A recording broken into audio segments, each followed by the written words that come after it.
Vamos a darle continuidad a este foro de análisis y perspectivas de la reforma educativa. Tenemos en el panel el Proyecto Nacional de Educación Alternativa, que habremos de entrar en la propuesta de la coordinadora, que estamos también en esa lógica de construcción de un Proyecto Nacional de Educación Alternativa. Tengo el gusto de presentarles en primer lugar a la doctora Antonia Candela, profesora investigadora del Departamento de Investigaciones Educativas del CINESTAD a partir de 1971. La doctora ha publicado numerosos artículos de investigación en revistas arbitradas de prestigio internacional, así como también ha elaborado capítulos de libros coordinados por investigadores tanto nacionales como internacionales. Sus dos últimos libros son Ciencia en el aula, los alumnos de primaria entre la argumentación y el consenso. Y el otro libro, La necesidad de entender, explicar y argumentar, los alumnos de primaria y la actividad experimental. Ha sido autora de 32 textos oficiales de ciencias naturales de la SEP como parte de diversos programas de educación básica. Además, entre los más importantes están los libros de texto de ciencias naturales de la reforma educativa de los años 70 y que estuvieron vigentes a nivel nacional durante 25 años. También es autora de los programas de ciencias de primaria 9-14 para alumnos extraedad, entre otros.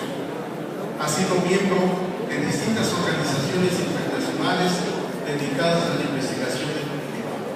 Bienvenida, doctora Candela.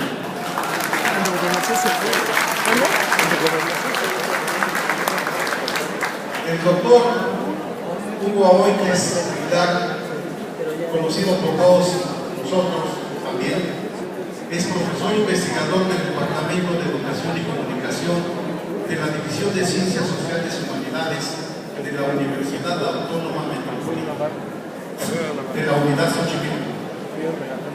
Entre sus libros más recientes podemos ubicar, el más reciente es La medida de una nación, los primeros años de la evaluación en México, historia de poder y resistencia alternativa, 1980-2012. También el doctor es miembro del Consejo Latinoamericano de Ciencias Sociales y ha publicado también numerosos artículos de investigación en revistas internacionales.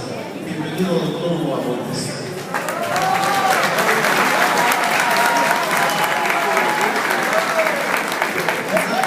También es de destacar la grata presencia del ingeniero Pérez Rocha, exrector de la Universidad Autónoma de la Ciudad de México y relator nacional de estos foros de educación que hemos llevado a lo largo de estas últimas semanas. Bienvenido, doctor.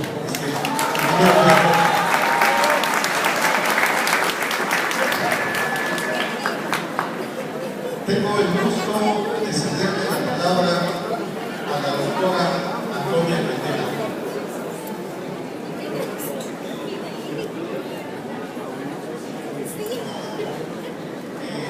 Un pequeño cambio. Un gusto de presentarles al doctor Hugo Aboites Aguilar.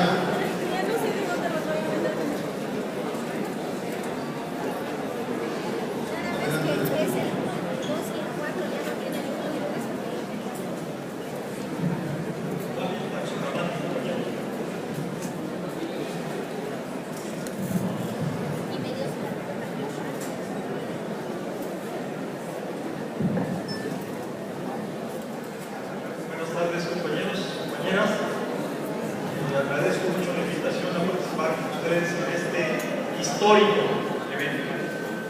Por primera vez, la Coordinadora Nacional de Trabajadores de la Educación, los maestros en resistencia, los maestros democráticos, han demostrado su capacidad a nivel nacional de plantear una discusión que acompañe al proceso de modificación de lo que es nuestra educación.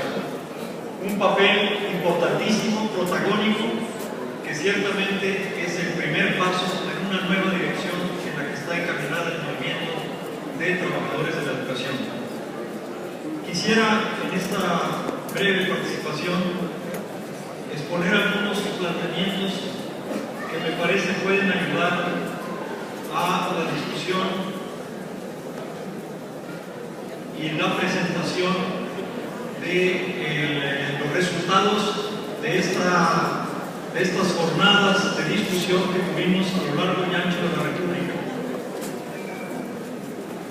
Quisiera señalar, porque hablaría en dos partes. En la primera parte señalar que en la historia, sobre todo del siglo XX, es muy claro que las grandes transformaciones de la educación nunca provinieron de las evaluaciones, nunca provinieron de los grupos empresariales, de las aristocracias, de los gobiernos. Las grandes transformaciones de la educación que vimos en el siglo XX, en México y en América Latina, todas tuvieron como antecedentes profundos movimientos sociales. Estos movimientos sociales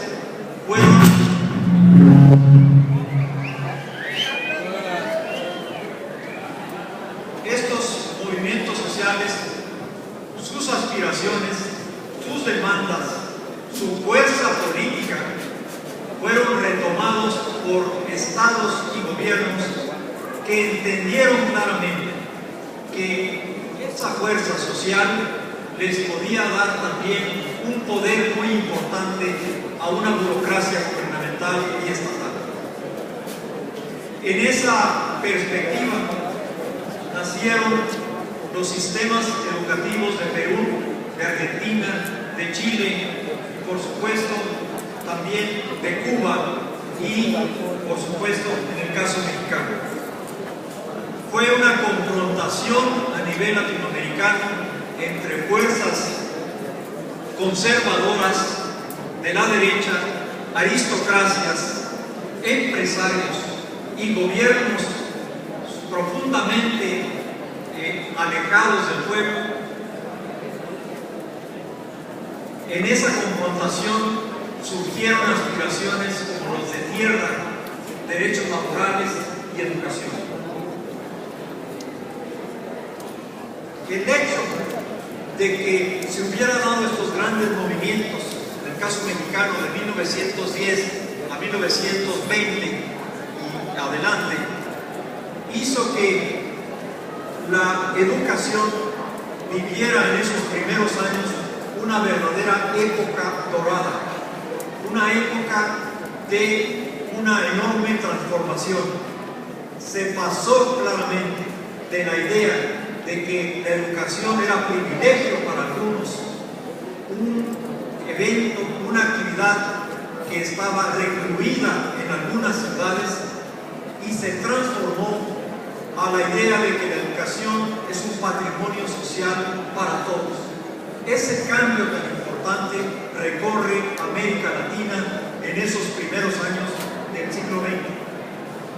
Es un cambio también muy importante porque genera experiencias y proyectos pedagógicos que son conocidos por nosotros, pero igualmente muy valiosos para la historia presente de la educación. Las casas del pueblo, las visiones culturales, la idea misma de las normales rurales, la idea de que los maestros deben ser los propios habitantes de las comunidades, que vayan a una escuela normal, se preparen y regresen a esas comunidades, es una idea revolucionaria en un siglo que apenas estaba alejando de la concepción profundamente aristocrática de la educación como un bien para unas cuantas clases sociales.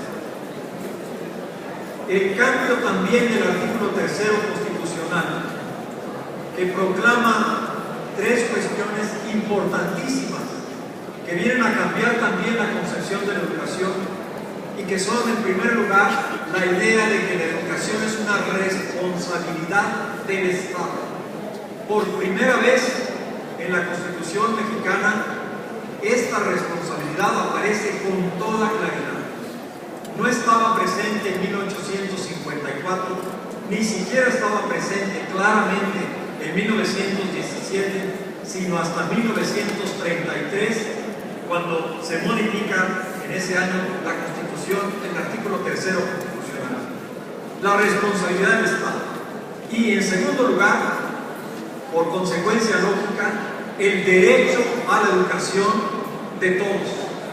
Y en tercer lugar, la idea de la educación socialista, que en su expresión más elemental lo que significa es que es social, es decir, que es un bien, un patrimonio para toda la población.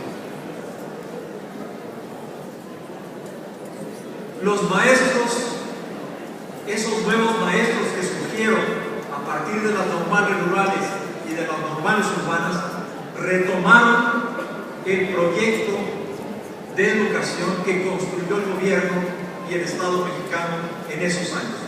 Y lo retomaron con tal profundidad que los maestros daban la vida por defender su escuela frente a los caciques, frente a los poderes de la aristocracia, de los hacendados, de la iglesia.